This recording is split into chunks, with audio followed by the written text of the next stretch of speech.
13 जून से इजराइल और ईरान में जारी जंग के बीच तुर्की की राजधानी इस्तांबुल में ओआईसी यानी ऑर्गेनाइजेशन ऑफ इस्लामिक कोऑपरेशन की बड़ी अहम मीटिंग हो रही है।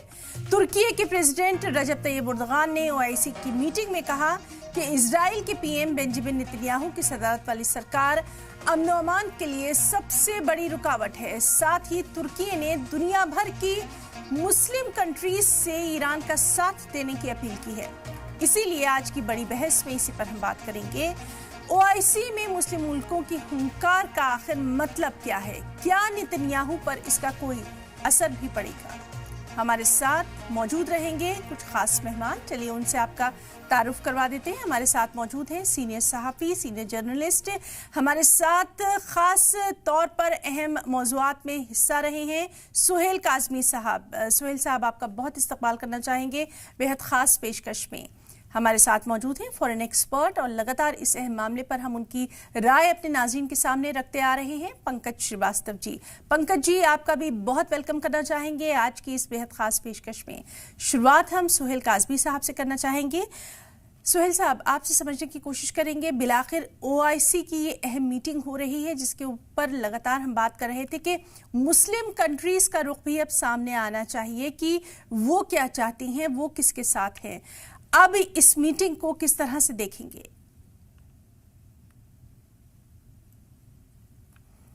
सर प्लीज अनम्यूट कर लीजिए।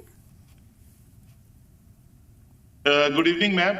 शुक्रिया। ये एक पॉजिटिव स्टेप है कि ओआईसी की मीटिंग जो है वो कन्वीन हुई है और एक मैसेज जो है मुस्लिम ममालिक को देने की कोशिश की गई है। देखिए, जिस तरह की चीजें चल रही हैं, जिस तरह का डिसऑर्डर पूरी दुनिया में चल रहा है, वो इंडिकेट कर रहा है 2 हफ्तों का जो वक्त ट्रंप ने मांगा है वो इंडिकेट कर रहा है कि ट्रंप देखना चाहते हैं कि 1-1.5 हफ्ते में, 1 हफ्ते में, 2-4 दिनों में ईरान के साथ साथ कौन आता है और मेरे साथ कौन आता है और कौन बीच में लटकता है जो मेरी साइड भी नहीं है, उनकी साइड भी नहीं है, और कौन तमाशा देखता है। तो ये सब चीजें वो इंडिकेट कर रही है। और इतना ग्लोबल डिसऑर्डर, इससे पहले भी बहुत सी जंगें हुई हैं दुनिया में, लेकिन इस तरह की जंग और इस तरह की डिक्टेटरशिप ना दुनिया ने कभी देखी है ना दुनिया देखेगी। लेकिन पुतिन और किम का जो सामने आना और बिल्कुल अपना इस पे पार्टिसिपेट करना, ये इंडिकेट करता है कि इनको देखते हुए बहुत से मुस्लिम ममालिक मुल्क और खासकर जो खामनाई साहब का जो फ्राइडे प्रेयर्स पे जो एक लंबा चौड़ा लाखों लोगों के बीच में एक मैसेज था कि मैं रहूं ना रहूं, ईरान रहे ना रहे,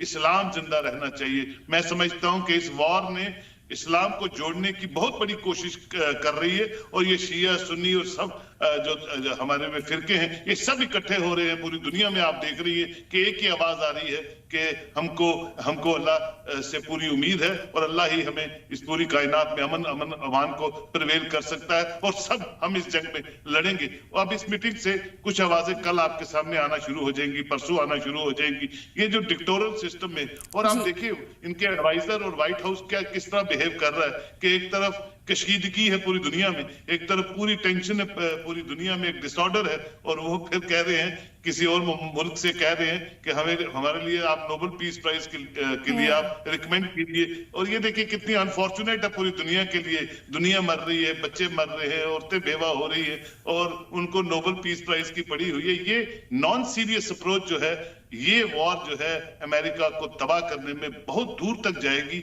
मैं आपको सच बताता हूं, जो मर्जी जितना मर्जी बड़ी पावर वो समझ लें, लेकिन जब 10 भेड़िए भी इकट्ठे हो जाते हैं तो एक शेर जो है उसका मुकाबला नहीं कर पाता है। अल्लाह करे कि पीस प्रिवेल हो, सीज फायर हो, ये यहीं पे रुक जाए। बिल्कुल ठीक आपने कहा कि